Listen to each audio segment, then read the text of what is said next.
അസ്സലാമു അലൈക്കും വറഹ്മത്തുള്ളാഹി വബറകാതുഹു. ബിസ്മില്ലാഹിർ റഹ്മാനിർ റഹീം. അൽഹംദുലില്ലാഹി റബ്ബിൽ ആലമീൻ. അസ്സലാത്തു വസ്സലാമു അലാ അഷ്റഫിൽ മുർസലീൻ വഅലാ ആലിഹി വസഹ്ബിഹി അജ്മഈൻ.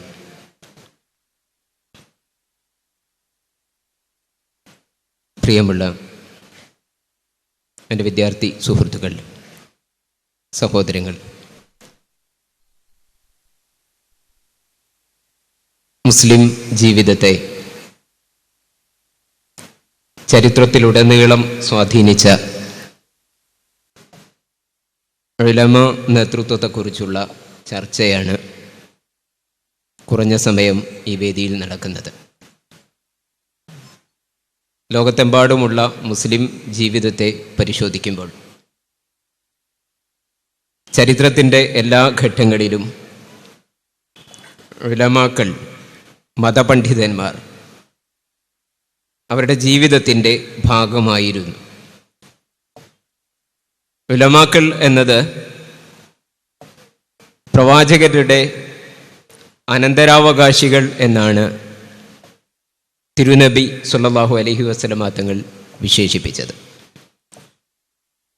ലോകത്തെ ഏറ്റവും വലിയ ആക്ടിവിസ്റ്റുകൾ എന്ന് പറയുന്നത് പ്രവാചകന്മാരാണ്. പ്രവാചകന്മാരെക്കാൾ മികച്ച ആക്ടിവിസ്റ്റുകളില്ല. ഈ ആക്ടിവിസത്തിൻ്റെ പിന്തുടർച്ച, അവർ നിർവഹിച്ച സാമൂഹ്യ ദൗത്യം പിൽക്കാലത്ത് നിർവഹിക്കുന്നത് ഉലമ കേന്ദ്രിതമായിട്ടാണ്. ലോകത്ത് റസൂലുള്ളാഹി സ്വല്ലല്ലാഹു അലൈഹി വസല്ലമ തങ്ങൾക്ക് ശേഷമുള്ള മുസ്ലിം സമൂഹത്തിൻ്റെ ചരിത്രം ഉലമ കേന്ദ്രിതമായി നടന്നിട്ടുള്ള സാമൂഹ്യ ഇടപെടലിൻ്റെതാണ് എന്ന് കണ്ടെത്താൻ സാധിക്കും. ചരിത്രത്തിൻ്റെ എല്ലാ ഘട്ടങ്ങളിലും ഈ ഒരു യാഥാർത്ഥ്യം നമ്മുടെ മുന്നിലുണ്ട്. അവരിടപെട്ടിരുന്നത് മതകാര്യങ്ങളിൽ മാത്രമല്ല, ഒരു ജ്ഞാന വിനിമയത്തിൻ്റെ രീതിയിൽ മാത്രം പരിമിതപ്പെടുന്നതല്ല മതപണ്ഡിതന്മാരുടെ ജീവിതം എന്ന് പറയുന്നത്. മനുഷ്യജീവിതവുമായി ബന്ധപ്പെട്ട വ്യത്യസ്ത തലങ്ങളിൽ സജീവ ഇടപെടലുകൾ നടത്തുന്നതാണ് ഒരു ആലിമിൻ്റെ ജീവിതം. രാഷ്ട്രീയവും സാമൂഹികവും സാംസ്കാരികവും സാഹിത്യപരവും ശാസ്ത്രപരവും ഒക്കെയായിട്ടുള്ള എല്ലാ മേഖലകളിലും ഇടപെടുന്ന മതപണ്ഡിതരുടെ സാന്നിധ്യം ചരിത്രത്തിലെമ്പാടും നമുക്ക് കണ്ടെത്താൻ സാധിക്കും. ഈ ഉലമ മുന്നേറ്റത്തിൻ്റെ കേരളീയ പരിസരത്തെയാണ് നമുക്കിപ്പോൾ ഇവിടെ ചർച്ച ചെയ്യേണ്ടത്. കേരളീയ ഭൂമികയെ പരിശോധിക്കുമ്പോൾ ഇസ്ലാമിക പ്രബോധനത്തെ സംബന്ധിച്ചിടത്തോളം വളരെ വ്യത്യസ്തമായ ഒരു രീതി, ഒരു സവിശേഷമായ പാരമ്പര്യം കേരളത്തിൻ്റെ പ്രബോധന ചരിത്രത്തിൽ കണ്ടെത്താൻ സാധിക്കും. ലോകത്ത് മറ്റു പല ഭാഗങ്ങളിൽ നിന്നും വ്യത്യസ്തമായ ഒരു സമീപനം, വിജ്ഞാനത്തോടുള്ള സമീപനത്തിലാവട്ടെ, മതപ്രബോധനത്തോടുള്ള സമീപനത്തിലാകട്ടെ, ഇസ്ലാമിക സമൂഹത്തിൻ്റെ സൃഷ്ടിപ്പിലാകട്ടെ, എവിടെയും ഒരു വ്യത്യസ്തത കേരളീയ സമൂഹത്തിന് കണ്ടെത്താൻ സാധിക്കും. എന്തുകൊണ്ട് ഈ വ്യത്യസ്തത ഉണ്ടായി എന്നൊരു അന്വേഷണം നടത്തേണ്ടതുണ്ട്. വളരെ പ്രധാനപ്പെട്ട കാരണം, കേരളത്തിലേക്ക് വിശുദ്ധ ഇസ്ലാം പ്രചരിച്ച രീതിയുടെ ഒരു വൈവിധ്യമാണ്. വിശുദ്ധ ദീനിനെ അതിൻ്റെ ആത്മീയവും വൈജ്ഞാനികവുമായ തലങ്ങളെ ചേർത്തു വെച്ചുകൊണ്ടുള്ള ഒരു പ്രബോധന രീതിയാണ് കേരളം ഉൾക്കൊണ്ടത്. റസൂലുള്ളാഹി സ്വല്ലല്ലാഹു അലൈഹി വസല്ലമ തങ്ങളുടെ കാലത്ത് തന്നെ വിശുദ്ധ മതം കേരളത്തിലേക്ക് എത്തിയിട്ടുണ്ട് എന്ന് നമുക്കറിയാം. ഈ കാലയളവിലെ പ്രചാരണത്തിൻ്റെ ഒരു രീതി എന്ന് പറയുന്നത് വൈജ്ഞാനികവും ആത്മീയവുമായ തലങ്ങളെ ചേർത്ത് വെച്ചുകൊണ്ടാണ്. ലോകത്ത് പലയിടങ്ങളിലും പല തരത്തിലും ഇസ്ലാമിക വ്യാപനം ഉണ്ടായിട്ടുണ്ട്, പ്രബോധന പ്രവർത്തനങ്ങൾ നടന്നിട്ടുണ്ട്. വളരെ പ്രധാനമായി ആധ്യാത്മിക ഗുരുക്കളുടെ നേതൃത്വത്തിൽ ആത്മീയ രംഗത്ത് ഉയർന്നു നിൽക്കുന്ന വ്യക്തിത്വങ്ങളുടെ ആ വ്യക്തിപ്രഭാവത്തിലൂടെ വിശുദ്ധ ഇസ്ലാമിലേക്ക് ആകർഷിച്ചിട്ടുള്ള ഒരു സമൂഹത്തെ ലോകത്തെമ്പാടും നമുക്ക് കണ്ടെത്താൻ സാധിക്കും. വൈജ്ഞാനിക പ്രവർത്തനങ്ങളിലൂടെയുള്ള പ്രബോധന സാഹചര്യത്തെ കണ്ടെത്താൻ സാധിക്കും. വളരെ വിരളമായി മാത്രം രാഷ്ട്രീയ ഇടപെടലിലൂടെയുള്ള ഒരു ഇസ്ലാമിക പ്രബോധനത്തിൻ്റെ പ്രചാരണത്തിൻ്റെ രീതിയും കണ്ടെത്താൻ സാധിക്കും. അത് സ്വാഭാവികമായും വളരെ ചെറിയ ഒരളവിൽ മാത്രമാണ് രാഷ്ട്രീയ സ്വാധീനത്തിലൂടെയുള്ള ഇസ്ലാമിക പ്രചാരണം നടക്കുന്നത്.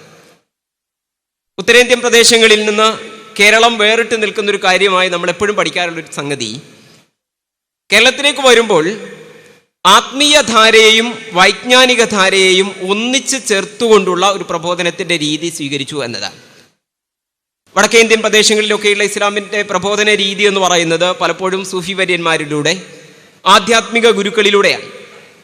അവർ മുന്നോട്ട് വെച്ചിട്ടുള്ള ഒരു ജീവിതവും അവർ പകർന്നു നൽകിയിട്ടുള്ള ഒരു ജീവിതത്തെയും കൃത്യമായി ഉൾക്കൊള്ളുകയും അതനുസരിച്ച് ജീവിതത്തെ ക്രമപ്പെടുത്തുകയും ചെയ്ത ഒരു ഘട്ടം ഉണ്ടായിരുന്നു. പക്ഷെ പലപ്പോഴും പിൽക്കാലത്ത് അതിന് കൃത്യമായ ഒരു പിന്തുടർച്ചയുണ്ടായില്ല.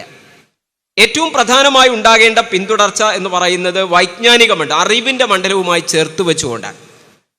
ആ ഒരു പിന്തുടർച്ചയുടെ കുറവ് ഉത്തരേന്ത്യൻ ഭാഗങ്ങളിൽ, ഇന്ത്യയുടെ സവിശേഷമായിട്ടുള്ള പാരമ്പര്യത്തെ മാത്രം പരിശോധിക്കുമ്പോൾ ഉത്തരേന്ത്യൻ മേഖലയിൽ അല്ലെങ്കിൽ കേരളേതരമായിട്ടുള്ള പ്രദേശങ്ങളുടെ, കേരളവും തമിഴ്നാടും തുടങ്ങിയ കുറഞ്ഞ ചില പ്രദേശങ്ങളെ മാറ്റി നിർത്തിയാലുള്ള, പ്രത്യേകിച്ച് ദക്ഷിണേന്ത്യയുടെ കുറഞ്ഞ സംസ്ഥാനങ്ങളെ മാറ്റി നിർത്തിയാലുള്ള പ്രചാരണ രീതിയിൽ നമുക്ക് കണ്ടെത്താൻ സാധിക്കും. പക്ഷെ കേരളം ഇവിടെ തീർച്ചയായിട്ടും വേറിട്ട് നിൽക്കുന്നൊരു കാര്യം, മഹാന്മാരായ പ്രബോധകന്മാർ, സ്വഹാബത്തെ കിറാം ഉൾക്കൊള്ളുന്ന പ്രബോധകന്മാർ, അവർ ദീനീ പ്രബോധനം നടത്തുന്നതിൻ്റെ കൃത്യമായൊരു പിന്തുടർച്ച വൈജ്ഞാനിക സംരംഭത്തിലൂടെ നല്ല ഉലമാക്കളെ സൃഷ്ടിച്ചുകൊണ്ട് തികഞ്ഞ ഒരു ജ്ഞാനവിനിമയത്തിൻ്റെ രീതിയെ സ്വീകരിച്ചുകൊണ്ട് കണ്ടെത്തുന്നത് കാണാൻ സാധിക്കും. ഈ ഒരു പാരമ്പര്യത്തിൽ ഊന്നി നിന്നുകൊണ്ടാണ് കേരളത്തിലെ ഉലമ ആക്ടിവിസത്തെ നാം പഠനത്തിന് വിധേയമാക്കേണ്ടത്. പുതിയ കാലത്ത് ഉലമാക്കൾ നടത്തിയിട്ടുള്ള സാമൂഹ്യ ഇടപെടലുകളെ കുറിച്ചുള്ള വളരെ വളരെ അക്കാഡമികമായിട്ടുള്ള പഠനങ്ങൾ വളരെ കൂടുതലായി നടന്നുകൊണ്ടിരിക്കുന്ന ഒരു കാലത്താണ് നമ്മൾ ജീവിക്കുന്നത്. സമീപകാല പഠനങ്ങളിലെല്ലാം സാമ്പ്രദായിക പണ്ഡിതന്മാർ, ട്രഡീഷണൽ ഇൻ്റലക്ച്വൽസ് നടത്തിയിട്ടുള്ള ഇടപെടലുകളെ കുറിച്ചുള്ള നല്ല ചരിത്രാന്വേഷണങ്ങൾ നടന്നുകൊണ്ടിരിക്കുന്നുണ്ട്. ട്രഡീഷണൽ ഇൻ്റലക്ച്വൽസ് എന്നൊരു പ്രയോഗം ഇറ്റാലിയൻ പണ്ഡിതനായിട്ടുള്ള ഗ്രാംഷിയാണ് കൊണ്ടുവരുന്നത്. അദ്ദേഹം കൊണ്ടുവരുന്ന ഒരു ആശയത്തെ കേന്ദ്രീകരിച്ചുകൊണ്ട് അദ്ദേഹം വളരെ പ്രധാനമായിട്ട് പറയുന്നത്, ഗ്രാമീണമായ ജീവിതത്തെക്കുറിച്ച് കൃത്യമായ പഠനം നേടണമെങ്കിൽ, പ്രത്യേകിച്ച് പൗരസ്ത്യ ദേശത്തെ ഗ്രാമീണ തലത്തിലുള്ള ജീവിതത്തെ ആഴത്തിൽ പഠിക്കണമെങ്കിൽ ട്രഡീഷണൽ ഇൻ്റലക്ച്വലിനെ കേന്ദ്രീകരിച്ചുകൊണ്ടുള്ള, സാമ്പ്രദായിക പണ്ഡിതന്മാരെ കേന്ദ്രീകരിച്ചുകൊണ്ടുള്ള പഠനം നടക്കണം എന്നാണ് ഗ്രാംഷി പറയുന്നത്. ഇടതുപക്ഷ ചിന്തകന്മാരിൽ നിന്ന് അത്തരത്തിലുള്ള പഠനത്തിൻ്റെ പിന്തുടർച്ചയും ഉണ്ടായിട്ടുണ്ട്. ഞാൻ പറഞ്ഞു വരുന്നത്, ഇത്തരത്തിലുള്ള ട്രഡീഷണൽ ഇൻ്റലക്ച്വലിനെ മുന്നിൽ വെച്ചുകൊണ്ട് ഉലമ ആക്ടിവിസത്തെക്കുറിച്ചുള്ള ചർച്ചകൾ വളരെ സജീവമായിട്ടുള്ള, വളരെ വളരെ പോസിറ്റീവായിട്ട് നമ്മൾ എടുക്കേണ്ട ചർച്ചകൾ, ഗുണാത്മകമായിട്ടുള്ള ചർച്ചകൾ ലോകത്തിൻ്റെ പല ഭാഗത്തും മുന്നോട്ട് പോയിക്കൊണ്ടിരിക്കുന്നുണ്ട്. സ്വാഭാവികമായും അക്കാഡമിക പഠനങ്ങളുടെ വളരെ പ്രധാനപ്പെട്ട ഒരു ഭാഗമായി നമ്മൾ കാണുകയും ചെയ്യുന്നുണ്ട്. കേരളത്തെ സംബന്ധിച്ചിടത്തോളം ഉലമ ആക്ടിവിസം, ഞാൻ കേരളത്തിൽ മാത്രം കേന്ദ്രീകരിച്ചുകൊണ്ട് ചില കാര്യങ്ങൾ പറയാനാണ് ഉദ്ദേശിക്കുന്നത്. അതിൻ്റെ വിപുലമായിട്ടുള്ള വൈപുല്യമുള്ള ധാരാളം മേഖലകളുണ്ട്. നമ്മുടെ വളരെ പരിമിതമായിട്ടുള്ള സമയമാണ് നമ്മുടെ മുന്നിലുള്ളത്. സ്വാഭാവികമായിട്ടും കേരളീയ പരിസരത്തിൽ, പ്രത്യേകിച്ച് മലബാർ കേന്ദ്രീകരിച്ചുകൊണ്ട് എങ്ങനെയാണ് ഉലമാക്കളുടെ സാമൂഹിക ഇടപെടലുകൾ ഉണ്ടായിട്ടുള്ളത്? ചരിത്രം ഏകദേശം AD 7-ാം നൂറ്റാണ്ടോളം പിറകോട്ട് പോയെങ്കിൽ മാത്രമാണ് ഉലമ ആക്ടിവിസത്തിൻ്റെ തുടക്കത്തെ നമുക്ക് കണ്ടെത്താൻ സാധിക്കുന്നത്. ആദ്യകാല ഇസ്ലാമിക പ്രബോധകന്മാരിൽ നിന്ന്, ആദ്യകാല ഇസ്ലാമിക സമൂഹത്തിൽ ഇടപെട്ടിട്ടുള്ള മതപണ്ഡിതന്മാർ, അവിടെ നിന്ന് തുടങ്ങണം ചരിത്രം. ഈ ചരിത്രത്തിൻ്റെ വ്യത്യസ്ത ഘട്ടങ്ങളിലായി കഴിഞ്ഞ ഏതാനും നൂറ്റാണ്ടുകളുടെ, സമീപകാല നൂറ്റാണ്ടുകളിലേക്ക് വരെ ചിന്തിക്കുമ്പോൾ മുസ്ലിം സമൂഹത്തെയും ഇതര സമൂഹത്തിൻ്റെയും ജീവിതത്തെ മാറ്റിമറിക്കാൻ പറ്റുന്ന തരത്തിലുള്ള സജീവമായ ഇടപെടലുകൾ കേരളത്തിലെ ഉലമാക്കൾ നടത്തിയിട്ടുണ്ട്. അതിൻ്റെ ചില സവിശേഷതകളെ നമുക്ക് ഒന്ന് പരിശോധിച്ച് നോക്കാം. ഒന്നാമത്തെ കാര്യം, കേരളത്തിലെ ഉലമാക്കൾ പള്ളികളുടെ സാധ്യതകളെ പരമാവധി പ്രയോജനപ്പെടുത്തി എന്നതാണ്. മസ്ജിദുകളുടെ സാധ്യതകളെ പ്രയോജനപ്പെടുത്തുക. കേരളത്തിലെ പ്രബോധനത്തിൻ്റെ ആദ്യഘട്ടം തൊട്ട് തന്നെ പള്ളികൾ ഉണ്ടായിട്ടുണ്ട്. ഏകദേശം ആദ്യഘട്ടത്തിൽ രൂപപ്പെട്ടു വന്നിട്ടുള്ള 10 പള്ളികളെക്കുറിച്ച് ഹിജറ 21, 22 വർഷങ്ങളിലായിട്ട്, ഹിജറയുടെ 21-ാം വർഷത്തിലും 22-ാം വർഷത്തിലുമായിട്ട് കേരളത്തിൽ 10 പ്രധാനപ്പെട്ട പള്ളികൾ തീരപ്രദേശങ്ങളിലും അല്പം ഉൾഭാഗങ്ങളിൽ 1-2 പള്ളികളും കേന്ദ്രീകരിച്ചുകൊണ്ട് 10 പ്രധാന പള്ളികൾ രൂപപ്പെട്ടു വന്നിട്ടുണ്ട്. ഹിജറ 21-ലാണ് മാലിക് ദീനാർ റളിയല്ലാഹു അൻഹുവും സംഘവും കേരളത്തിലേക്ക് വരുന്നത്. ആ വർഷവും തൊട്ടടുത്ത വർഷവുമാണ് ആദ്യഘട്ടത്തിൽ സൂചിപ്പിച്ചിട്ടുള്ള പള്ളികൾ, മാടായിലെ പള്ളിയും കൊടുങ്ങല്ലൂരിലെ പള്ളിയും അതുപോലെ കൊല്ലത്തെ, തെക്കൻ കൊല്ലത്തെയും കൊയിലാണ്ടിയിലെ കൊല്ലത്തെയും ചാലിയത്തെയും ഒക്കെ ഉൾക്കൊള്ളുന്ന പള്ളികൾ, 10 പള്ളികൾ രൂപപ്പെട്ടു വരുന്നത്. അരിസാലത്തു ഫി ലുഹൂരി ഇസ്ലാം ദിയാരി മലൈബാർ എന്ന് പറയുന്ന ഒരു ഗ്രന്ഥം ബഹുമാന്യരായ മുഹമ്മദ് ബിൻ മാലിക് റളിയല്ലാഹു അൻഹു, മാലിക് ബിൻ ദീനാർ റളിയല്ലാഹു അൻഹുവിന്റെ രണ്ടാം തലമുറയിൽപ്പെട്ടിട്ടുള്ള വ്യക്തിയാണ് മുഹമ്മദ് ബിൻ മാലിക് റളിയല്ലാഹു അൻഹു. ഈ പ്രമുഖനായ വ്യക്തിത്വം കേരളത്തിൽ രൂപപ്പെട്ടു വന്ന ആദ്യ പള്ളികളെക്കുറിച്ച് കൃത്യമായ ഒരു കയ്യെഴുത്ത് രേഖ സൂക്ഷിച്ചിട്ടുണ്ട്. അത് പിൽക്കാലത്ത് ചരിത്ര ഗവേഷകന്മാർക്ക് ലഭ്യമാവുകയും ചെയ്തിട്ടുണ്ട്. ഇതിൽ ആദ്യകാലത്തെ 10 പള്ളികളെക്കുറിച്ചുള്ള കൃത്യമായ സൂചനകളുണ്ട്.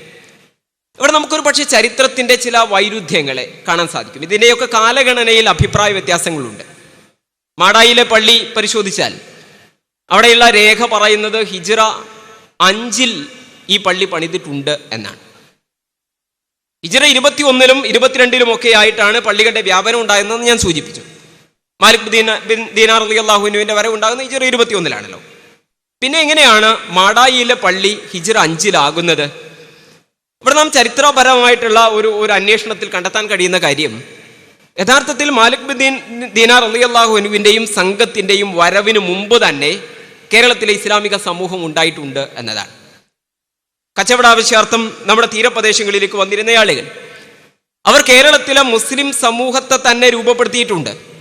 വളരെ കൃത്യമായ വ്യവസ്ഥാപിതമായ രീതിയിലുള്ള പ്രബോധന പ്രവർത്തനങ്ങൾ നടക്കുന്നത് പിൽക്കാലത്താണെങ്കിൽ പോലും ഈ വർത്തക പ്രമാണിമാർ കേരള തീരപ്രദേശങ്ങളിൽ വന്നപ്പോൾ അവർ കുടുംബങ്ങളായി ജീവിച്ചിട്ടുണ്ട്. മലബാറിൽ നിന്ന് ഭാര്യമാരെ സ്വീകരിച്ചിട്ടുണ്ട്. അതിലവർക്ക് മക്കൾ ഉണ്ടായിട്ടുണ്ട്. അങ്ങനെ ചെറിയ ചെറിയ ഇസ്ലാമിക തുരുത്തുകൾ, മുസ്ലിം തുരുത്തുകൾ ആദ്യകാലങ്ങളിൽ തന്നെ രൂപപ്പെട്ടു വന്നിട്ടുണ്ട്. ഈ തുരുത്തുകൾ കേന്ദ്രീകരിച്ചുകൊണ്ട് അവർ പള്ളികളും ആരാധനാ കേന്ദ്രങ്ങളും ഉണ്ടാക്കിയിട്ടുണ്ട്. പലപ്പോഴും ഈ ആരാധനാ കേന്ദ്രങ്ങൾ വളരെ കണിശമായിട്ട് മതപരമായ കാര്യങ്ങളിൽ വളരെ കണിശത പുലർത്തിയിരുന്ന സമൂഹമാണല്ലോ ആദ്യഘട്ടങ്ങളിൽ ഉണ്ടാകുന്നത്. അവരൊരിക്കലും നിസ്കാരം മാറ്റിവെച്ചുകൊണ്ട് അല്ലെങ്കിൽ ജുമുഅ നിർവഹിക്കാത്ത തരത്തിലുള്ളൊരു ജീവിതം എന്ന് പറയുന്നത് അവർക്ക് സങ്കല്പിക്കാൻ പറ്റാത്ത കാര്യമാണ്. അതുകൊണ്ട് തന്നെ ആദ്യ കാലഘട്ടങ്ങളിൽ തീരപ്രദേശങ്ങൾ കേന്ദ്രീകരിച്ചുകൊണ്ട് രൂപപ്പെട്ടു വന്നിരുന്ന മുസ്ലിം കമ്മ്യൂണിറ്റിയിൽ, മുസ്ലിം സമൂഹത്തിനിടയിൽ ആരാധനാ കർമ്മങ്ങൾക്ക് വേണ്ടി ചെറിയ തോതിലുള്ള പള്ളികൾ നിർമ്മിക്കുന്ന രീതി ഉണ്ടായിരുന്നു. ഹിജ്റ 21-ലും 22-ലും സംഭവിക്കുന്നത് ഈ പള്ളികളുടെ പുനരുദ്ധാരണവും അതിൻ്റെ വിപുലീകരണവുമാണ്. അപ്പം അതുകൊണ്ട് തന്നെ മാടായി പള്ളി ഹിജ്റ 5-ൽ ഉണ്ടായി എന്നത് ചരിത്രപരമായ ഒരു വൈരുദ്ധ്യമായി നമുക്ക് കാണാൻ സാധിക്കുന്നില്ല. ഞാൻ പറഞ്ഞു വരുന്നത്, ഇങ്ങനെ ആദ്യകാലങ്ങളിൽ രൂപപ്പെടുത്തി വന്നിരുന്ന പള്ളികൾ, ഈ പള്ളികൾക്ക് മതപരമായ കാര്യങ്ങൾക്ക് നേതൃത്വം നൽകാൻ വേണ്ടി ഖാദിമാരെ നിയോഗിച്ചിരുന്നു. ഈ ഖാദിമാരാണ് ഉലമ ആക്ടിവിസത്തിൻ്റെ ആദ്യഘട്ടത്തിലെ വളരെ പ്രധാനപ്പെട്ട വക്താക്കളായിട്ട് നമുക്ക് കണ്ടെത്താൻ സാധിക്കുന്നത്. അവർ മതപരമായ കർമ്മങ്ങൾ നിർവഹിക്കുക, നിസ്കാരത്തിന് നേതൃത്വം നൽകുക, മതപരമായ കാര്യങ്ങൾ പഠിപ്പിച്ചു കൊടുക്കുക എന്നതിൽ പരിമിതപ്പെട്ടതായിരുന്നില്ല അവരുടെ ജീവിതം. അവർ ജീവിക്കുന്ന സമൂഹവുമായി അടുത്തിടപഴകുകയും അവരുടെ വ്യത്യസ്തമായ പ്രശ്നങ്ങളിൽ ഇടപെട്ടുകൊണ്ടുള്ള ഒരു സാമൂഹിക ചലനത്തിന് നേതൃത്വം നൽകുന്ന ആക്ടിവിസ്റ്റുകളായിട്ടാണ് ഈ പള്ളികൾ കേന്ദ്രീകരിച്ചുള്ള ഉലമാക്കൾ ഉണ്ടായിരുന്നത്. പിൽക്കാലത്ത് ധാരാളം പള്ളികൾ ഉണ്ടാകുന്നു. സ്വാഭാവികമായും മതപണ്ഡിതന്മാരുടെ എണ്ണവും വർദ്ധിക്കുന്നു. ഈ ഓരോ മതപണ്ഡിതന്മാരും അവർക്ക് നിശ്ചയിച്ച പ്രദേശങ്ങളിൽ വളരെ കൃത്യമായ സാമൂഹിക ഇടപെടലുകൾ നടത്തുകയും ചെയ്യുന്നു. ആദ്യകാല പള്ളികൾ അത് നിസ്കരിക്കാൻ മാത്രമുള്ളതായിരുന്നില്ല എന്ന ചരിത്രത്തിലെമ്പാടും നമുക്ക് ഉദാഹരണങ്ങൾ കണ്ടെത്താൻ സാധിക്കും. ഗ്രന്ഥപുരകൾ അനുബന്ധമായിട്ടുണ്ടായിരുന്നു. ധാരാളം പാഠശാലകൾ ഉണ്ടായിരുന്നു. അന്നപ്പുരകൾ ഉണ്ടായിരുന്നു.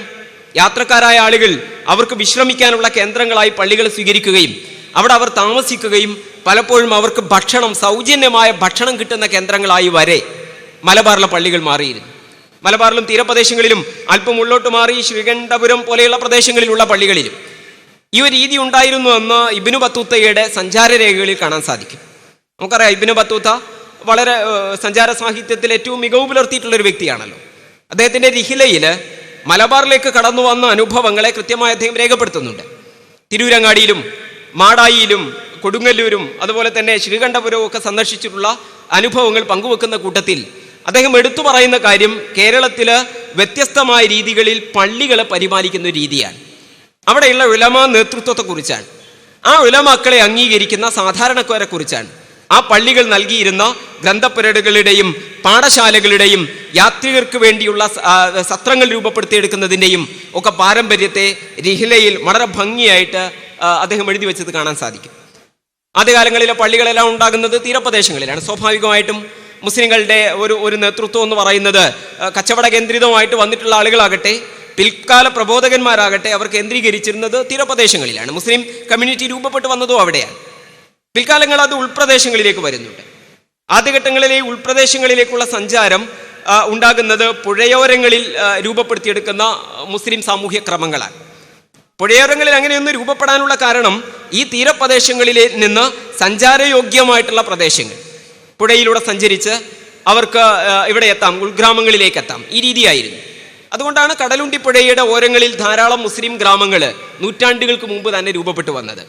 ഇതുപോലെ കടലിനോട് ചേർന്ന് നിൽക്കുന്ന പ്രദേശങ്ങളിൽ നിന്ന് ഉള്ളോട്ട് ഒഴുകുന്ന, കടലിനോട് ചേർന്ന് നിൽക്കുന്ന ഭാഗങ്ങൾ, നദീമുഖങ്ങളിൽ, ഇതിൻ്റെ അനുബന്ധമായ പ്രദേശങ്ങളിൽ, ഒരു തോണിക്ക് സഞ്ചരിച്ചെത്താവുന്ന പ്രദേശങ്ങളിൽ ധാരാളമായി മുസ്ലിം ഗ്രാമങ്ങളെ രൂപപ്പെട്ടു വന്നത് ഇസ്ലാമിക ചരിത്രത്തിൻ്റെ ആദ്യഘട്ടങ്ങളിൽ തന്നെ നമുക്ക് കണ്ടെത്താൻ സാധിക്കും. ഈ ഉൾഗ്രാമങ്ങളിലേക്കുള്ള ഒഴുക്ക് ശക്തമാകുന്നത് 15-ാം നൂറ്റാണ്ടിന് ശേഷമാണ്. 1498 വാസ്കോഡഗാമയുടെ വരവുണ്ടായി അധിനിവേശ ശക്തികൾ രംഗത്ത് വന്ന ശേഷം തീരപ്രദേശങ്ങളിലെ മുസ്ലിം ആധിപത്യത്തിന് ശക്തമായ തിരിച്ചടി നേരിടുകയും സ്വാഭാവികമായും ഈ മുസ്ലിം സമൂഹം ഉൾപ്രദേശങ്ങളിലേക്ക് കടന്നു പോവുകയും ചെയ്യേണ്ട ഒരു സാഹചര്യം ഉണ്ടായി. ഉൾപ്രദേശങ്ങളിലേക്ക് ഇസ്ലാമിക വ്യാപനം ഉണ്ടാകുന്ന രണ്ടാമത്തെ ഘട്ടം മഹാന്മാരായ സയ്യിദന്മാരിലൂടെ, സാദാത്യങ്ങളിലൂടെ ഉണ്ടായിട്ടുള്ള പ്രബോധന സംരംഭങ്ങളാണ്.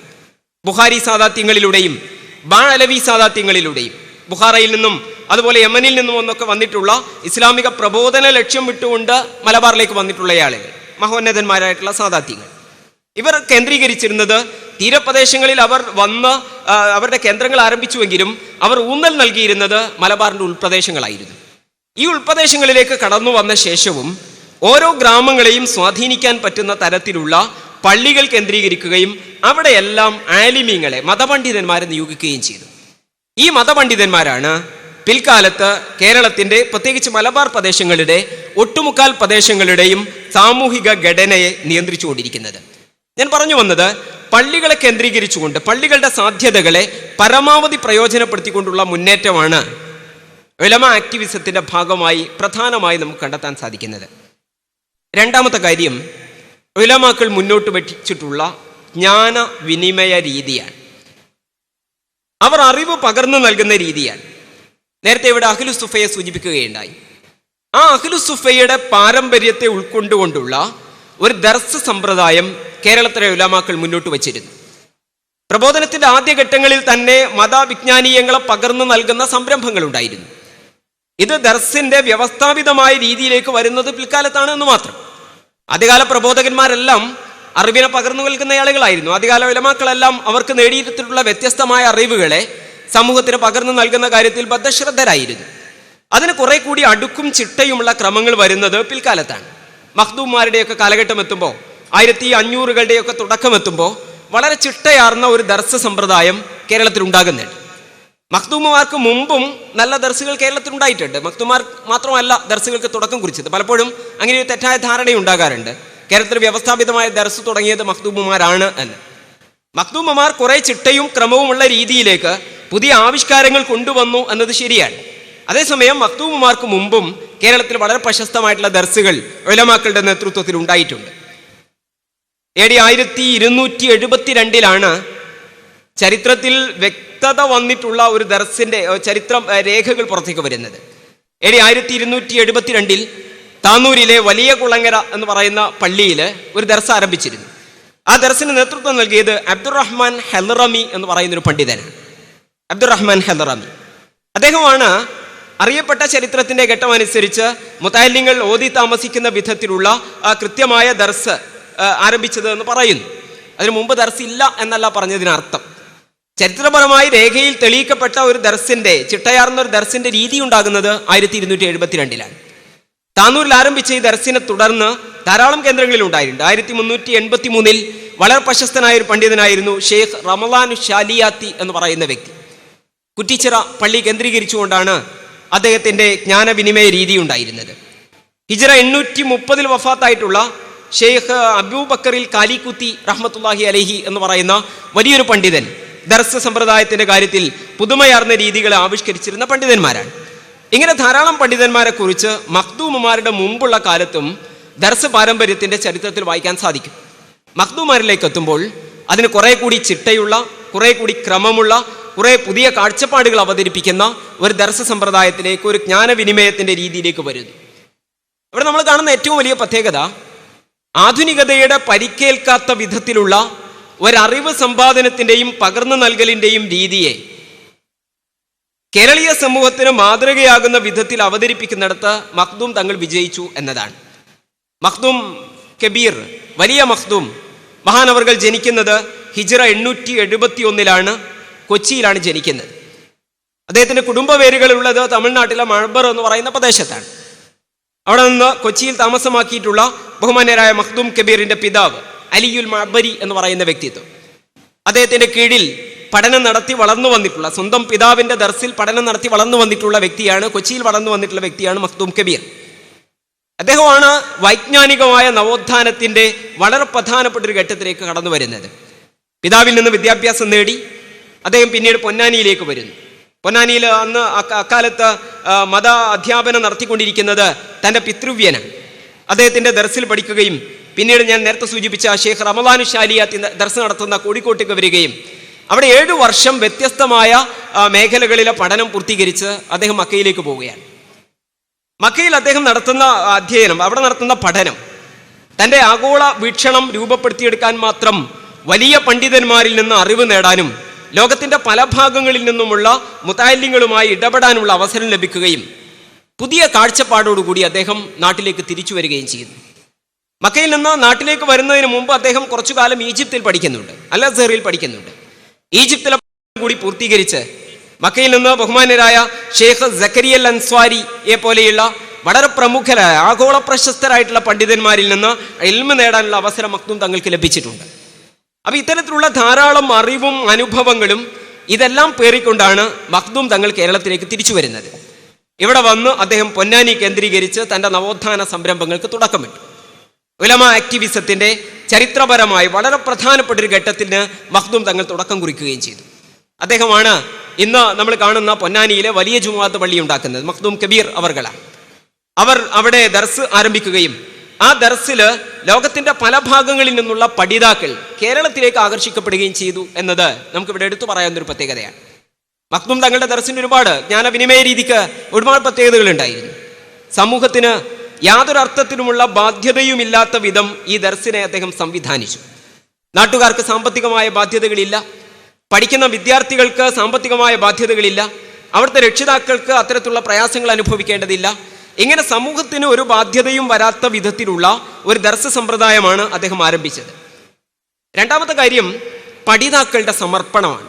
ഇവിടെ അഹ്ലുസുഫയെ സൂചിപ്പിച്ചപ്പോൾ ചില കാര്യങ്ങൾ ഇവിടെ അവതരിപ്പിച്ചുവല്ലോ. പൂർണ്ണമായി അറിവിന് വേണ്ടി സമർപ്പിതരായിട്ടുള്ള ആളുകൾ, അവരുടെ മുന്നിൽ മറ്റു കാര്യങ്ങളില്ല. ജീവിതം പഠനത്തിന് വേണ്ടി മാത്രം സമർപ്പിച്ചിട്ടുള്ള വിദ്യാർത്ഥികളെ ലഭിച്ചു എന്നതായിരുന്നു മഖ്ദൂം ദർസുകളുടെ ഏറ്റവും പ്രധാനപ്പെട്ട ഒരു പ്രത്യേകത.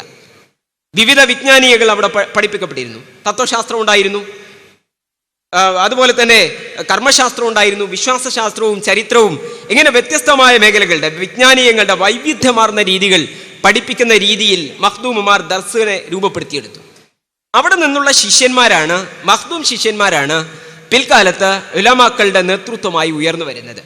കേരളത്തിന്റെ മിക്കവാറും എല്ലാ ഗ്രാമങ്ങളിലേക്കും എന്ന് തന്നെ പറയാം മഖ്ദൂം ശിഷ്യന്മാർ കടന്നു വരികയും അവർ ഒരു പുതിയ രീതിയിലുള്ള ദർസ് സമ്പ്രദായത്തെ, ഒരു ജ്ഞാനവിനിമയ രീതിയെ ആവിഷ്കരിക്കുകയും അതിലൂടെ കേരളീയ സമൂഹത്തിലെ സാമൂഹികമായ ഇടപെടൽ ശക്തിപ്പെടുത്തുകയും ചെയ്യുന്ന ഒരു ഉലമാ പാരമ്പര്യം മഹാന്മാരായ മഖ്ദൂമുമാരുടെ ജീവിതത്തിലൂടെ കാണാൻ സാധിക്കുന്നു. ഇങ്ങനെയുള്ള ഒരു അറിവിന്റെ പാരമ്പര്യം ഇന്ന് വരെ കാത്തു സൂക്ഷിക്കാൻ പറ്റിയിട്ടുള്ള, ഇന്നും നമ്മുടെ നാടുകളുടെ അനുഗ്രഹീതമായിട്ടുള്ള ഒരു അവസരം, ഒരു അനുഭവം എന്ന് പറയുന്നത് മഖ്ദൂമുമാർ മുന്നോട്ട് വെച്ചിട്ടുള്ള ഒരറിവിന്റെ പാരമ്പര്യത്തെയും പകർന്നു നൽകലിന്റെ പാരമ്പര്യത്തെയും നൂറ്റാണ്ടുകൾ പിന്നിട്ട് ഇന്നും നമ്മൾ തുടർന്നുകൊണ്ടിരിക്കുന്നു എന്നതാണ്. ആ ഒരു ശൈലിയും രീതിയും ഇന്നും തുടരുന്നുണ്ട്. നൂറ്റാണ്ടുകൾ ഒരുപാട് കഴിഞ്ഞുപോയി, പക്ഷേ ഇപ്പോഴും അതേ രീതിയും പലപ്പോഴും പാഠ്യക്രമങ്ങളിൽ പോലും കാലോചിതമായ ചില പരിഷ്കരണങ്ങൾ വരുത്തിയെങ്കിൽ പോലും അടിസ്ഥാനപരമായി മഖ്ദൂമുമാർ മുന്നോട്ട് വെച്ചിട്ടുള്ള ഒരു രീതിയെ ആവിഷ്കരിച്ചുകൊണ്ടാണ് നമ്മുടെ ദർസുകൾ മുന്നോട്ട് പോയിക്കൊണ്ടിരിക്കുന്നത്. ഈ ഒരു പാരമ്പര്യം കേരളത്തിന്റെ എല്ലാ പ്രദേശങ്ങളിലേക്കും ഉലമാക്കളെ നൽകുന്നതിൽ, പണ്ഡിതന്മാരെ നൽകുന്നതിൽ മഖ്ദൂമുമാർ വിജയിച്ചു എന്ന് പറയുന്നത് മഖ്ദൂം കേന്ദ്രിതമായിട്ടുള്ള ഒരേ രീതിയിലുള്ള ഒരറിവിന്റെ പാരമ്പര്യത്തെയും ഒരാത്മീയതയുടെ പാരമ്പര്യത്തെയും കൊണ്ടുവരാൻ അവർക്ക് സാധിച്ചു എന്നതാണ്. ഉലമ ആക്ടിവിസത്തിൽ എടുത്തു പറയേണ്ട മറ്റൊരു കാര്യം, കേരളത്തിലെ ജനങ്ങൾക്ക് നൽകിയിട്ടുള്ള ആത്മീയമായ ഉണർവാണ്. ആത്മീയമായ ഔന്നത്യത്തിലേക്ക് മുസ്ലിം സമൂഹത്തെ കൊണ്ടുവരുന്നിടത്ത് ഉലമാക്കൾ വിജയിച്ചു എന്നതാണ്. ദർസുകളിൽ നടക്കുന്ന സംസ്കരണ പ്രക്രിയകൾ മാത്രമല്ല, മുസ്ലിം സാധാരണക്കാരുടെ ജീവിതത്തിലേക്ക് വരെ ഇറങ്ങിച്ചെന്നുകൊണ്ട് ആത്മീയ ഉണർവ് നൽകുന്ന വിധത്തിലുള്ള മുന്നേറ്റങ്ങൾ എല്ലാ കാലഘട്ടങ്ങളിലും നമുക്ക് കണ്ടെത്താൻ സാധിക്കും. ഉലമാക്കളുടെ പ്രവർത്തനങ്ങളുടെ കേന്ദ്രീതമായിട്ട് പ്രത്യേകിച്ച് മഖ്ദൂമുമാർ മുന്നോട്ട് വെച്ചിട്ടുള്ള ദർസുകളിൽ ഏറ്റവും പ്രധാനപ്പെട്ട ഒന്ന് ആത്മീയമായ പാഠങ്ങളായിരുന്നു. മുത്താലിങ്ങളെ വളർത്തിക്കൊണ്ടുവരാൻ മുർഷിദ് തുല്ലാബിനെ പോലെയുള്ള ഹിദായത്തുൽ അദ്കിയനെ പോലെയുള്ള ആധ്യാത്മിക പ്രധാനമായിട്ടുള്ള ഗ്രന്ഥങ്ങൾ അവർ മുന്നോട്ട് വെച്ചിരുന്നു. ആദ്യഘട്ടങ്ങളിൽ മുത്താലിങ്ങൾ അല്പം വളർന്നു വന്നാൽ ഈ കിതാബുകൾ ഓതിക്കൊണ്ടാണ് ആത്മീയമായ ഉണർവ് നേടിയും സ്വന്തം ജീവിതത്തെ സംസ്കരിക്കാൻ ആത്മശുദ്ധീകരണത്തിന് പറ്റുന്ന തരത്തിലുള്ള ഗ്രന്ഥപാരായണങ്ങൾ നടത്തിക്കൊണ്ട് പഠിച്ചുകൊണ്ടാണ് അവർ തുടർ പഠനങ്ങളിലേക്ക് മുന്നോട്ട് പോകുന്നത്. ഈ ഒരു പാരമ്പര്യം രണ്ട് ലക്ഷ്യമിട്ടുകൊണ്ടായിരുന്നു. ഒന്ന്, ഈ മുത്താലിങ്ങൾ വ്യക്തിപരമായ ശുദ്ധി ഉള്ളവരായിരിക്കണം, ആത്മശുദ്ധിയുള്ളവരായിരിക്കണം. എങ്കിൽ മാത്രമേ ആത്മീയമായ ഉണർവുള്ള ഉലമാക്കളായവർ വളർന്നു വരൂ. അതിലൂടെ മാത്രമേ സമൂഹത്തിന് പുരോഗതി ഉണ്ടാകൂ. രണ്ടാമത്തെ കാര്യം, ഇവർക്ക് നൽകുന്ന ആധ്യാത്മിക വിവരങ്ങളിലൂടെ സംസ്കരണ പ്രധാനമായ പ്രവർത്തനങ്ങളിലേക്ക് നിയോഗിക്കപ്പെടുന്നവരാണ് ഈ ഉലമാക്കൾ. പൊന്നാനിയിലെ ദർസിൽ പഠിച്ചിരുന്ന ആളുകൾ പിന്നീട് ഓരോ ഗ്രാമങ്ങളിലേക്കും പോവുകയാണ്. ഈ ഉലമാക്കളുടെ നേതൃത്വത്തിലാണ് ഗ്രാമങ്ങളെ രൂപപ്പെടുത്തിക്കൊണ്ടിരിക്കുന്നത്. അതുകൊണ്ട് തന്നെ ഓരോ ഗ്രാമങ്ങളിലുമുള്ള സാധാരണക്കാരന് ആത്മീയ ഉണർവ് പകരാൻ പറ്റുന്ന തരത്തിലുള്ള അറിവ് നേടിക്കൊണ്ട് മാത്രമേ ഒരു പണ്ഡിതൻ പുറത്തിറങ്ങാൻ പാടുള്ളൂ എന്ന നിർബന്ധം അന്ന് പൊന്നാനിയിലെ മഖ്ദൂമുമാർക്കുണ്ടായിരുന്നു. കുറെ കാലം കിതാബ് ഓതി പഠനം നടത്തി എന്നതുകൊണ്ട് മാത്രം ഒരാളെയും പുറത്തേക്ക് വിടുന്ന അല്ലെങ്കിൽ ഒരു ഗ്രാമത്തിലേക്ക് നിയോഗിക്കുന്ന രീതി ഉണ്ടായിരുന്നില്ല. ആത്മീയമായ ഉണർവ് നേടിയെങ്കിൽ മാത്രമേ സംസ്കരണപരമായ പ്രവർത്തനങ്ങളിൽ സമൂഹത്തെ ശുദ്ധീകരിക്കാൻ, സാമൂഹികമായ ഇടപെടലുകൾ നടത്താൻ ഒരു പണ്ഡിതൻ പ്രാപ്തനാവുകയുള്ളൂ. ഈ പ്രാപ്തി കൂടി പരിശോധിച്ച ശേഷം മാത്രമേ മഖ്ദൂമുമാർ പണ്ഡിതന്മാരെ ഉലമാക്കളെ ഗ്രാമങ്ങളിലേക്ക് നിയോഗിച്ചിരുന്നുള്ളൂ. അതുകൊണ്ട് തന്നെ ഈ പണ്ഡിതന്മാർ മുന്നോട്ട് വെച്ചിട്ടുള്ളൊരു ജീവിത രീതി അത് ആവിഷ്കരിക്കാനും അത് ഉൾക്കൊള്ളാനുമുള്ള ഒരു തലത്തിലേക്ക് കേരളീയ ഗ്രാമപ്രദേശങ്ങൾ ഉയർന്നു വന്നിരുന്നു എന്നാണ് ചരിത്രത്തിൽ വളരെ പ്രധാനപ്പെട്ട ഒരു ഘട്ടമായി നമുക്ക് മനസ്സിലാക്കാൻ സാധിക്കുന്നത്. ഉലമ ആക്ടിവിസത്തെ സജീവമാക്കിയിട്ടുള്ള മറ്റൊരു കാര്യം അവർ വളർത്തിയെടുത്തിട്ടുള്ള ഒരു ഭാഷാ സംസ്കാരമാണ്. ഒരു സ്വതന്ത്രമായ ഭാഷയെ, ആത്മാവിഷ്കാരത്തിന് പറ്റുന്ന സ്വതന്ത്രമായൊരു ഭാഷയെ ഉലമാക്കൾ രൂപപ്പെടുത്തിയെടുത്തു എന്നതാണ്. അറബ് മലയാളമാണ് നമ്മുടെ മുന്നിൽ ചർച്ച ചെയ്യേണ്ട ഈ ഭാഷ. അറബി മലയാളം എന്ന് പറയുന്നത് കേരളത്തിൻ്റെ മാത്രം ഒരു സവിശേഷതയാണെന്ന് നമുക്ക് പറഞ്ഞുകൂടാ. അറബി മലയാളം കേരളത്തിലേക്ക് എത്തിയപ്പോൾ അത് അറബി മലയാളമായി. മറ്റു പ്രദേശങ്ങളിൽ പ്രബോധനം നടത്തിയ ആളുകൾ തദ്ദേശീയമായ ഭാഷയ്ക്ക് അറബി ലിപി നൽകിക്കൊണ്ടുള്ള ഒരു രീതി ആവിഷ്കരിച്ചിരുന്നു. അറബി മലയാളത്തിന് മുമ്പുള്ള ഭാഷയാണ് അറബി തമിഴ്. അറബി തമിഴിൽ ധാരാളം ഗ്രന്ഥങ്ങൾ ഉണ്ടായിട്ടുണ്ട്. ഈ അറബി തമിഴിൻ്റെ പാരമ്പര്യം ഉൾക്കൊണ്ടുകൊണ്ടാണ് അറബി മലയാളം ഉണ്ടാകുന്നത്. യഥാർത്ഥത്തിൽ ഓരോ പ്രദേശങ്ങളിലേക്കും കടന്നു ചെല്ലുന്ന മതപണ്ഡിതന്മാർ ആ പ്രദേശങ്ങളുടെ സാഹചര്യങ്ങളെ പഠിച്ചുകൊണ്ടും അവിടെയുള്ള ജനങ്ങളോട് സംവദിക്കാൻ പറ്റുന്ന തരത്തിൽ സ്വതന്ത്രമായൊരു ഭാഷാ സങ്കേതത്തെ രൂപപ്പെടുത്തിക്കൊണ്ടുമാണ് പ്രബോധന പ്രവർത്തനങ്ങൾ മുന്നോട്ട് കൊണ്ടുപോയത്. ഉലമ ആക്ടിവിസത്തെ സജീവമാക്കിയിട്ടുള്ള വളരെ പ്രധാനപ്പെട്ട ഒരു കാര്യമാണ് ഈ ഭാഷാപരമായിട്ടുള്ള കാര്യങ്ങൾ. അറബി മലയാളം എന്ന് പറയുന്നത് ഒരു സ്വതന്ത്രമായ ഭാഷയാണോ അതല്ലെങ്കിൽ ഒരു ഭാഷയുടെ വകഭേദമാണോ എന്നൊക്കെയുള്ള ചർച്ചകളും തർക്കങ്ങളുമുണ്ട്. ഞാൻ അതിൻ്റെ ആ വശങ്ങളിലേക്കൊന്നും പോകുന്നില്ല. പക്ഷെ എന്തായാലും തങ്ങളുടെ ആത്മാവിഷ്കാരത്തിന് പറ്റുന്ന ഒരു ഭാഷയെ ഉലമാക്കൾ രൂപപ്പെടുത്തിയിരുന്നു. ഈ ഭാഷ ഉപയോഗിച്ചുകൊണ്ട് ജനങ്ങളുമായി സംവദിക്കാനും മതാശയങ്ങളെ പകർന്നു കൊടുക്കാനും അവർക്ക് സാധിച്ചിരുന്നു. പ്രാദേശികമായ ഭാഷയെ അറബി ഭാഷയിലേക്ക് അക്ഷരങ്ങളെ കൊണ്ട് പരിവർത്തിപ്പിച്ചു എന്നത് മാത്രമല്ല അറബ് മലയാളം എന്ന് പറയുന്നത്. അതിലൂടെ സ്വതന്ത്രമായിട്ടുള്ള സാഹിത്യ രൂപങ്ങൾ വളർന്നു വന്നിട്ടുണ്ട്, ധാരാളം ഗ്രന്ഥങ്ങൾ രൂപപ്പെട്ടു വന്നിട്ടുണ്ട്. നമ്മൾ ഒന്നുകൂടി ആലോചിക്കേണ്ടത്, അറബ് മലയാളം രൂപപ്പെട്ടു വരുന്ന കാലം എന്ന് പറയുന്നത് കേരളത്തിലെ കീഴാളരായ ആളുകൾക്ക് ഭാഷ നിഷേധിച്ചൊരു കാലത്താണ്, വായിക്കാൻ അവകാശമില്ലാത്ത കാലത്താണ്, എഴുതാൻ അവകാശമില്ലാത്ത കാലത്താണ്. അത് ഉയർന്ന ജാതിക്കാരുടെ മാത്രം അവകാശമാണ് എഴുത്തും വായനയും എന്ന് പറയുന്ന ഒരു കാലത്താണ് ഈ പിന്നോക്കം നിൽക്കുന്ന ജനവിഭാഗങ്ങൾക്ക് ഊർജം പകർന്നുകൊണ്ട് കീഴാളന്മാർക്ക് അവരുടെ സ്വത്വബോധത്തെ ഉണർത്തിക്കൊണ്ട് സ്വതന്ത്രമായൊരു ഭാഷാ രീതിയിലേക്ക് അറബി മലയാളം ഉയർന്നു വരുന്നത്. ഇത്തരത്തിലുള്ള നല്ല പഠനങ്ങൾ പുതിയ കാലത്ത് നടന്നുകൊണ്ടിരിക്കുന്നുണ്ട്.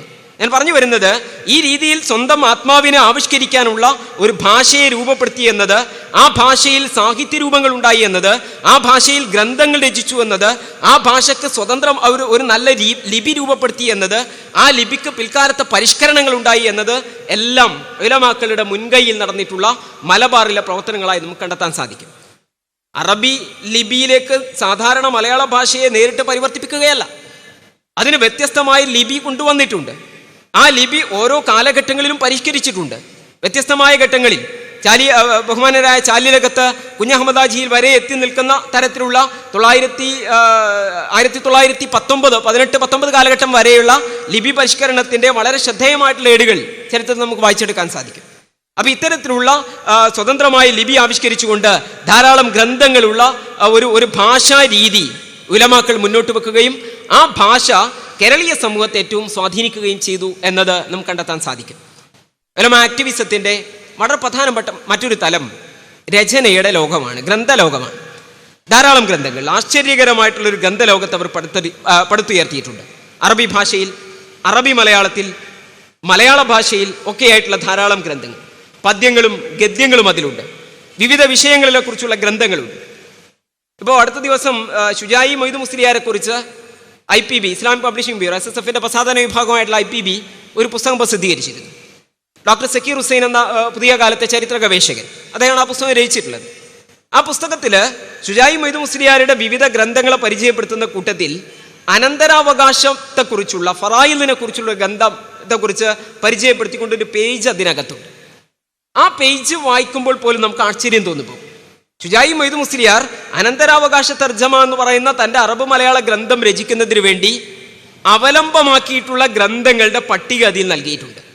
ആ ഗ്രന്ഥങ്ങൾ മുഴുവൻ കേരളത്തിൽ നിന്നുള്ള ഉലമാക്കൾ ഫറായിൽ എന്ന് പറയുന്ന, അനന്തരാവകാശം എന്ന് പറയുന്ന ഒരു വിഷയത്തെക്കുറിച്ച് മാത്രം രചിച്ചിട്ടുള്ള രചനകളാണ്.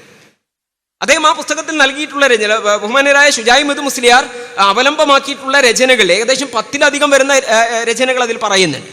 മഖ്ദൂമാരുടേതുണ്ട്, ഖാദി മുഹമ്മദിനുണ്ട്, ഇബ്നു അഹമ്മദ് ബാവു മുസ്ലിയാരുടെ ഗ്രന്ഥമുണ്ട്, അതുപോലെ സയ്യിദ് ഫളിൽ തങ്ങളുടെ ഗ്രന്ഥമുണ്ട്. അങ്ങനെ ധാരാളം ഗ്രന്ഥങ്ങൾ അതിനകത്ത് പറയുന്നുണ്ട്. ഈ ഒരൊറ്റ ഗ്രന്ഥം രചിക്കാൻ മാത്രം കേരളത്തിൽ ഒരു 16 മുതൽ 19-20 വരെയുള്ള നൂറ്റാണ്ടിനിടക്ക് അദ്ദേഹത്തിന് ലഭ്യമായിട്ടുള്ള, ഷുജായി മൊയ്ദ് മുസ്ലിയാർക്ക് ലഭിച്ചിട്ടുള്ള, അവലംബമാക്കിയിട്ടുള്ള ഗ്രന്ഥങ്ങൾ തന്നെ ധാരാളമാണ്. ഈ ഗ്രന്ഥങ്ങൾ മുഴുവൻ മൗലിക രചനകളായിരുന്നു എന്നാണ് നമ്മൾ മനസ്സിലാക്കേണ്ടത്. ഏതെങ്കിലും ഗ്രന്ഥങ്ങളുടെ വിവർത്തനങ്ങളല്ല, സ്വന്തമായി മൗലിക രചനകൾ, അതും അറബി ഭാഷയിൽ മാത്രമുള്ള ഗ്രന്ഥങ്ങൾ. അപ്പം ഇത്രയും വിശാലമായൊരു ഗ്രന്ഥലോകം കേരളത്തിലെ ഉലമാക്കൾ മുസ്ലിം സമൂഹത്തിന് സമ്മാനിച്ചിട്ടുണ്ട്. മഖ്ദൂമാരുടെ കാലത്തിന് മുമ്പ് തന്നെ ഇത്തരത്തിലുള്ള ധാരാളം ഗ്രന്ഥങ്ങളുണ്ട്. പക്ഷേ ദൗർഭാഗ്യവശാൽ മഖ്ദൂം കാലത്തിന് ശേഷമുള്ള ഗ്രന്ഥങ്ങളെക്കുറിച്ച് മാത്രമാണ് കുറെ കൂടി ചിട്ടയാർന്നുള്ള പഠനങ്ങൾ നടന്നിട്ടുള്ളൂ. അതിനു മുമ്പും ശേഷവുമായിട്ട് തന്നെ വളരെ സജീവമായിട്ടുള്ള ധാരാളങ്ങൾ, ആഗോള പ്രശസ്തമായിട്ടുള്ള ഫതുഹുൽ മുഈൻ മഖ്ദൂം തങ്ങളുടെ ഗ്രന്ഥമാണ്. ചരിത്ര രചനയിൽ വേറിട്ട് നിൽക്കുന്ന തുഹ്ഫത്തുൽ മുജാഹിദീൻ മഖ്ദൂം തങ്ങളുടെ രചനയാണ്. ആധ്യാത്മിക പ്രധാനമായിട്ടുള്ള ഹിദായത്തുൽ അദ്കിയ മഖ്ദൂം തങ്ങളുടെ രചനയാണ്.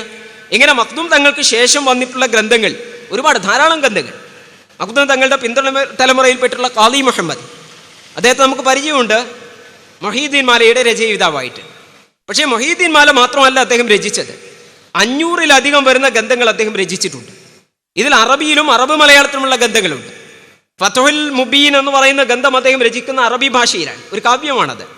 1571 ഈ ഗ്രന്ഥം അദ്ദേഹം രചിക്കുന്നത്.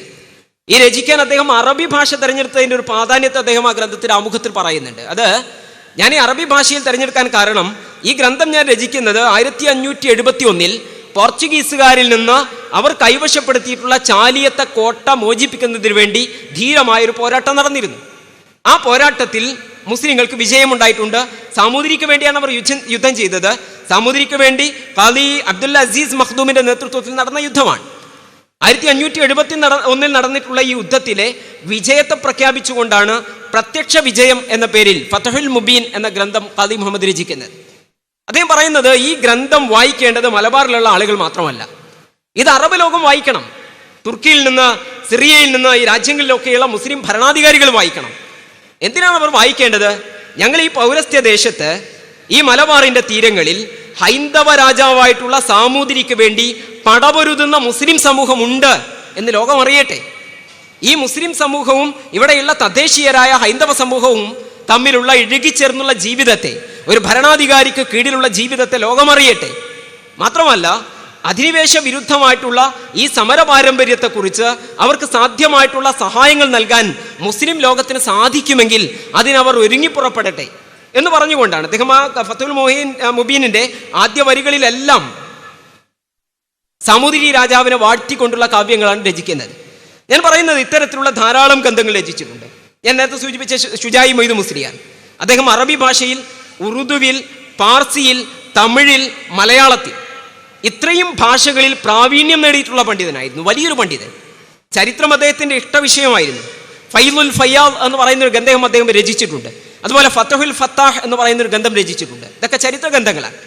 അക്കാലത്ത് ചരിത്ര പഠനത്തിന് വേണ്ടത്ര പ്രാമുഖ്യം നൽകാത്തൊരു കാലത്താണ് അദ്ദേഹം ഈ രണ്ട് ഗ്രന്ഥങ്ങളും രചിക്കുന്നത്.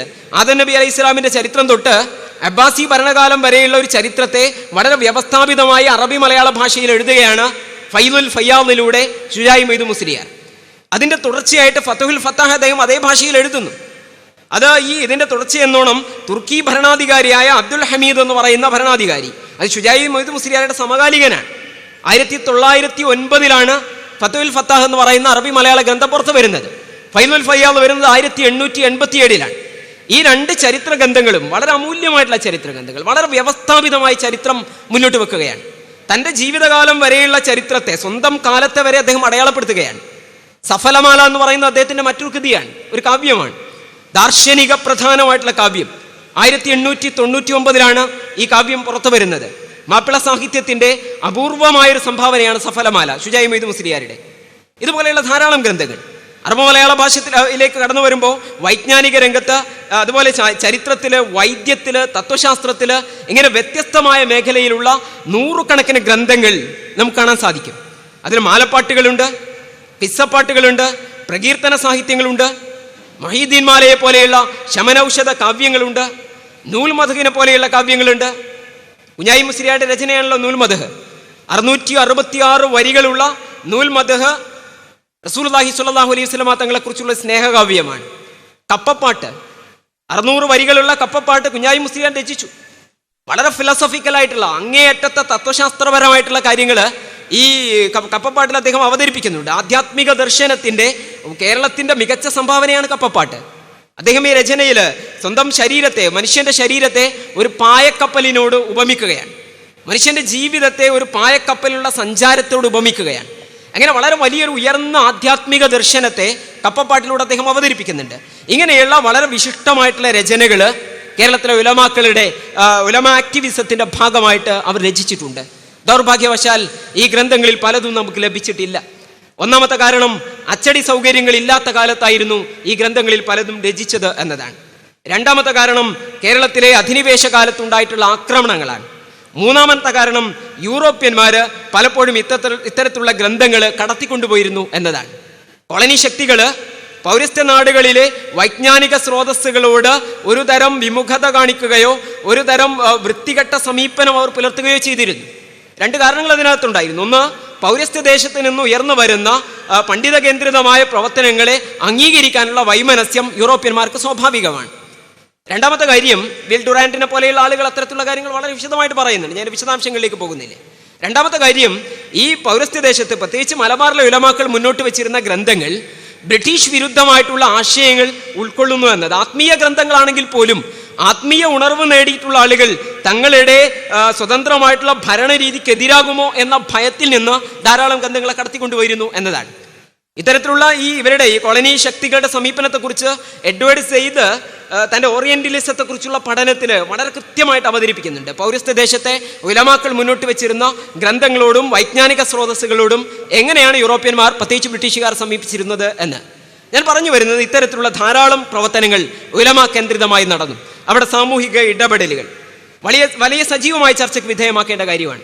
ചുരുക്കി പറഞ്ഞാൽ, കേരളത്തിലെ മുസ്ലിങ്ങളെ സംബന്ധിച്ചിടത്തോളം അവരുടെ സാമൂഹിക ജീവിതത്തിൻ്റെ എല്ലാ കാര്യങ്ങളെയും തീരുമാനിച്ചിരുന്നത് ഉലമാക്കളാണ്, പണ്ഡിതന്മാരാണ്. അവിടെ മതപരമായ കാര്യങ്ങൾ മാത്രമല്ല, രാഷ്ട്രീയമായ കാര്യങ്ങൾ ഉലമാ കേന്ദ്രിതമായിരുന്നു. നീതിന്യായ കാര്യങ്ങൾ തീരുമാനിച്ചിരുന്നത് ഉലമാക്കളാണ്. കേരളത്തിലെ ഒരു ഗ്രാമീണനും, മുസ്ലിമായിട്ടുള്ള ഒരു ഗ്രാമീണനും തങ്ങളുടെ വ്യവഹാരങ്ങൾക്ക് വേണ്ടി, തർക്കങ്ങൾക്ക് വേണ്ടി കോടതികളെ സമീപിക്കുന്ന രീതികൾ പോലും അത്യപൂർവമായിരുന്നു. അതിനവർ പോയിരുന്നത് പള്ളിയിലേക്കാണ്. ഞാൻ നേരത്തെ പറഞ്ഞല്ലോ, പള്ളിയെ പണ്ടത്തെ കാലത്ത് പലപ്പോഴും നമ്മൾ പള്ളിയിൽ പോയി പറഞ്ഞോ എന്ന് ചൊല്ലുണ്ടല്ലോ. ഈ ചൊല്ലിൻ്റെയൊക്കെ അടിത്തറയിലേക്ക് പോയാൽ നമുക്കിത് കണ്ടെത്താൻ സാധിക്കും. അത് വെറും പറച്ചിലല്ല, ഏതു കാര്യങ്ങളും പള്ളിയിൽ പോയി പറയുന്ന രീതി തന്നെയാണ് മലബാറിലെ മുസ്ലിങ്ങളെ സംബന്ധിച്ചിടത്തോളം ഉണ്ടായിരുന്നത്. അപ്പോൾ ജീവിതത്തെ നിർണ്ണയിച്ചിരുന്നത് ഉലമാക്കളാണ്. ആ മുസ്ലിങ്ങൾക്കിടയിലും ഈ സ്വാധീനം ഉണ്ടായിരുന്നു. മഹാന്മാരായ ഉലമാക്കള് എല്ലാ വിഭാഗങ്ങളെയും ഒന്നിച്ച് കൊണ്ടുപോകാനുള്ള വിശാലമായൊരു മനസ്കതയുണ്ടായിരുന്നു. പ്രത്യേകിച്ച് കേരളത്തിന്റെ ബഹുസ്വരതയെ ഉൾക്കൊള്ളുന്ന കാര്യത്തിൽ ഉലമാക്കൾ വളരെ വലിയ സംഭാവനകൾ അർപ്പിച്ചിട്ടുണ്ട്. ഇവിടെയുള്ള വ്യത്യസ്ത മതവിഭാഗങ്ങളിൽപ്പെടുന്ന ആളുകൾ അവരുമായി ഇടപഴകുന്നതിൽ, അവരുമായി ആശയവിനിമയം നടത്തുന്നതിൽ, അവരുടെ പ്രശ്നങ്ങൾ പരിഹരിക്കുന്നതിൽ എല്ലായിടത്തും ഉലമാക്കളുടെ പങ്കാളിത്തം ഉണ്ടായിരുന്നു. പള്ളിയോരത്ത് വന്ന് ആലിമിനെ സമീപിക്കുന്നത് മുസ്ലിങ്ങൾ മാത്രമല്ല. മുസ്ലിങ്ങളെ സംബന്ധിച്ച് മറ്റൊരു ചോദ്യമേ ഇല്ല അതിനകത്ത്. അമുസ്ലിം സഹോദരങ്ങൾ പോലും ഈ ആധ്യാത്മിക പ്രധാനികളായിട്ടുള്ള ഉലമാക്കളുടെ മുന്നിൽ വന്ന് അവരുടെ വൈയക്തികമായ പ്രശ്നങ്ങൾ, അവരുടെ ഭൗതികമായ പ്രശ്നങ്ങൾ ഇത് അവതരിപ്പിക്കുകയും അത് നിവർത്തിച്ചു കൊടുക്കുന്ന കാര്യങ്ങളിൽ മഹാന്മാരായ ഉലമാക്കൾ നന്നായി പരിശ്രമിക്കുകയും ചെയ്തിരുന്നു എന്ന് നമുക്ക് കണ്ടെത്താൻ സാധിക്കും. പ്രാദേശികമായ വൈവിധ്യങ്ങളെ ഉൾക്കൊള്ളുക എന്നതാണ് ആദ്യകാല ഉലമാക്കളുടെ മറ്റൊരു പ്രത്യേകത. ഭാഷയുടെ കാര്യത്തിൽ നമുക്ക് കണ്ടെത്താൻ സാധിക്കും, പേര് നൽകുന്ന കാര്യത്തിൽ കണ്ടെത്താൻ സാധിക്കും. കേരളത്തിലെ ആദ്യകാലത്തുള്ള ഒരുപാട് ആളുകളുടെ പേരിന് ഒരു അറബി ഭാഷയുടെ ഒരു മലയാള ചുവ കാണാൻ സാധിക്കും. എങ്ങനെയാണ് മലയാള ചുവ വന്നത്? തദ്ദേശീയമായ പേരുകളെ സ്വീകരിക്കുന്നിടത്ത് പോലുമുള്ള അല്ലെങ്കിൽ അറബി പേരുകളുടെ ഒരു മലയാളവൽക്കരണം കാണാൻ സാധിക്കും. ഇത് ഉൾക്കൊള്ളുന്നിടത്ത് പോലുമുള്ള ഒരു വിശാല മനസ്കത കേരളത്തിലെ ഉലമാക്കൾക്ക് ഉണ്ടായിരുന്നു. നല്ലൊരു മാതൃകയാണ് കേരളത്തിലെ കെട്ടിടങ്ങളുടെ ശില്പവിദ്യ നമ്മൾ പരിശോധിക്കുക. ആദ്യകാല പള്ളികളെ പരിശോധിച്ചാൽ ആ പള്ളികൾ നിർമ്മിച്ചിരുന്ന മാതൃക അത് പലപ്പോഴും തദ്ദേശീയമായിട്ടുള്ള മാതൃകയാണ്. നമ്മുടെ ഗ്രാമങ്ങളിൽ, നമ്മുടെ നാടുകളിൽ ഉണ്ടായിരുന്ന മാതൃകയാണ്. തിരൂരങ്ങാടി പള്ളിക്ക് ആ മാതൃകയുണ്ടായിരുന്നു, മലപ്പുറം പള്ളിക്ക് ആ മാതൃകയുണ്ടായിരുന്നു. ഇങ്ങനെ ആദ്യകാല പള്ളികളിലെല്ലാം ഈ മാതൃക കാണുന്നത് തദ്ദേശീയമായ കാര്യങ്ങളെ ഉൾക്കൊള്ളുന്നിടത്ത് മതത്തിനെതിരാവാതിരിക്കുക, വിശ്വാസത്തിനെതിരാകാതിരിക്കുക എന്നത് മാത്രമാണ് കണ്ടീഷൻ. അതിനപ്പുറത്തുള്ള മതത്തിനും വിശ്വാസത്തിനും എതിരായതിനെ മുഴുവൻ നിരാകരിക്കും. അതല്ലാത്ത വിധത്തിലുള്ള പ്രാദേശിക വൈവിധ്യങ്ങളെ ഉൾക്കൊള്ളാനുള്ള വിശാലമായൊരു മനസ്സ് കേരളത്തിലെ ഉലമാക്കളെ സംബന്ധിച്ചിടത്തോളം ഉണ്ടായിരുന്നു. അറിവിന്റെ ജനകീയവൽക്കരണമാണ് മറ്റൊരു വശത്ത്. അറിവെന്ന് പറയുന്നത് മൂടിവെക്കാനുള്ളതല്ല, അതെല്ലാ വിഭാഗം ആളുകളിലേക്കും സാധാരണക്കാരിലേക്കും. അതുകൊണ്ട് തന്നെ ഒരു കാലത്തെ കേരളത്തിലെ സാധാരണക്കാരെന്ന് പറയുന്നത് സമ്പൂർണ്ണ സാക്ഷരരാണ്. അക്ഷരാഭ്യാസമില്ലാത്ത വലിയൊരു സമൂഹം വളർന്നു വരുന്ന ഘട്ടത്തിൽ, ഉയർന്ന ജാതികളിൽ പോലും അക്ഷരാഭ്യാസമില്ലാത്തൊരു കാലഘട്ടത്തിൽ കേരളത്തിലെ സാധാരണക്കാരികളായ സ്ത്രീകൾക്ക് പോലും, വൃദ്ധർക്ക് പോലും അക്ഷരജ്ഞാനം ഉണ്ടായിരുന്നു. അവർ അറബി വായിക്കുമായിരുന്നു, അവർ മൊഹീദ്ദീൻ പാടുമായിരുന്നു. അത്തരത്തിലുള്ള ഒരു അക്ഷരജ്ഞാനത്തിന്റെ വഴി നൂറ്റാണ്ടുകളായി കേരളത്തിലെ മുസ്ലിങ്ങളെ സംബന്ധിച്ചിടത്തോളം ഉണ്ടായിരുന്നു. ഈ ഒരു വഴിയെ പകർന്നു നൽകുന്ന കാര്യത്തിൽ ഉലമാക്കൾ ബദ്ധശ്രദ്ധരുമായിരുന്നു. വ്യത്യസ്ത ഭാഷകൾ അവർ പഠിപ്പിച്ചിരുന്നു. ഉറുദികളിലൂടെ, ദർസുകളിലൂടെ ഇങ്ങനെ അറിവ് പകർന്നു നൽകുന്ന രീതികൾ അവർക്ക് കാണാൻ സാധിക്കും. അസമത്വത്തിനെതിരെയുള്ള പോരാട്ടമാണ് സാമൂഹിക ക്രമത്തിൽ ഉലമാക്കളുടെ കേന്ദ്രിതമായി നമുക്ക് കാണാൻ കഴിയുന്ന മറ്റൊരു പ്രവർത്തനം. മമ്പുറം തങ്ങള് ഇതിൽ ഏറ്റവും മികച്ച ഉദാഹരണമാണ്. കീഴാളർക്ക് വേണ്ടിയുള്ള സമരം. 18-19 നൂറ്റാണ്ടുകളുടെ സാമൂഹിക ഘടന എന്ന് പറയുന്നത് ജാതീയതയിൽ അധിഷ്ഠിതമായിട്ടുള്ള, സവർണ മേധാവിത്വത്തിൽ അധിഷ്ഠിതമായിട്ടുള്ള ഒരു ഘടനയാണ്. ഈ ഘടനയിൽ കീഴാളന്മാർ അടിച്ചമർത്തപ്പെട്ട സാഹചര്യങ്ങളുണ്ടായിരുന്നു. കർഷകർ, തൊഴിലെടുക്കുന്ന ആളുകൾ, അവർ കഷ്ടപ്പെടുന്ന സാഹചര്യങ്ങൾ ഉണ്ടായിരുന്നു. ഈ കീഴാള വിരുദ്ധതക്കെതിരെ ആത്മീയതയിലൂന്നിയ ഒരു സമര രീതിയാണ് മമ്പുറം തങ്ങൾ ആവിഷ്കരിക്കുന്നത്. ടിപ്പു സുൽത്താന്റെ കാലശേഷം ഉണ്ടായിട്ടുള്ള സവിശേഷമായിട്ടുള്ള ഒരു സാഹചര്യമുണ്ട്. ഏകദേശം 4 നൂറ്റാണ്ടോളം കാലം 1766 തൊട്ട് 1792 വരെ മലബാർ മൈസൂർ ഭരണാധികാരിയുടെ കീഴിലാണ്. അക്കാലത്ത് നടത്തിയിരുന്ന നികുതി ഘടനയിലെ മാറ്റങ്ങൾ 1792 മലബാർ ബ്രിട്ടീഷുകാർക്ക് നൽകിയപ്പോൾ ജന്മിത്വ വ്യവസ്ഥിതിയെ പുനഃസ്ഥാപിക്കുന്ന രീതി കൊണ്ടുവരികയും കീഴാളന്മാർ കൂടുതൽ അടിച്ചമർത്തപ്പെടുകയും ചെയ്തു. ഈ രംഗത്ത് കടന്നു വന്ന പ്രധാനനായ പണ്ഡിതനാണ് മഹാനായ മമ്പുറം സയ്യിദ് അലവി തങ്ങൾ. അപ്പൊ കീഴാളർക്ക് വേണ്ടി, അധസ്ഥിതർക്ക് വേണ്ടി, നീതി നിഷേധിക്കപ്പെട്ടവർക്ക് വേണ്ടി ശക്തമായി ഇടപെടുന്ന രീതികൾ, സാമൂഹിക ജീർണതകൾക്കെതിരെയുള്ള പ്രവർത്തനങ്ങൾ, വ്യാജ ആത്മീയ പ്രസ്ഥാനങ്ങൾ ഉയർന്നു വന്ന ഘട്ടങ്ങളിൽ ശക്തമായ മുന്നേറ്റങ്ങൾ നടത്താൻ ഈ കാലത്തെ ഉലമാക്കൾ തയ്യാറായിരുന്നു. പൊന്നാനി കൊണ്ടോട്ടി കൈത്തർക്കം എന്ന് പറയുന്ന ചരിത്രത്തിലൊരു ഘട്ടമുണ്ട്.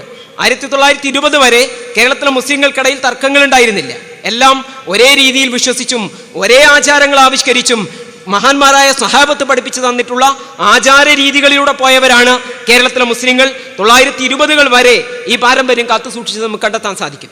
അതിനു മുമ്പ് അല്പമെങ്കിലും അപവാദമെന്ന് പറയാവുന്ന ഒരു കാര്യം പൊന്നാനി കൊണ്ടോട്ടി കൈത്തർക്കമാണ്. ശേഴി കേന്ദ്രിതമായിട്ടുള്ള ഒരു ആശയവുമായി കൊണ്ടോട്ടി കേന്ദ്രീകരിച്ച് ചില ആളുകൾ കടന്നു വന്നപ്പോൾ ഈ ആത്മീയ രംഗത്ത് ആത്മീയതയെ ചൂഷണം ചെയ്തുകൊണ്ടുള്ള പ്രവർത്തനങ്ങൾ രംഗത്ത് വന്നപ്പോൾ വ്യാജ ആത്മീയതക്കെതിരെ മമ്പുറം തങ്ങളും ഉമർ ഖാദിയും ഔക്കോയ മുസ്ലിയാരും മഖ്ദൂമുമാരും ഒക്കെ സമരം നടത്തുന്നത് 1860-61 വരെയുള്ള 60-61 കാലങ്ങളിലെ കേരളീയ ചരിത്രത്തിൽ നമുക്ക് കണ്ടെത്താൻ സാധിക്കും. മറ്റൊന്ന് പ്രധാനപ്പെട്ട കാര്യം ഉലമാക്കളുടെ രാഷ്ട്രീയ ഇടപെടലാണ്.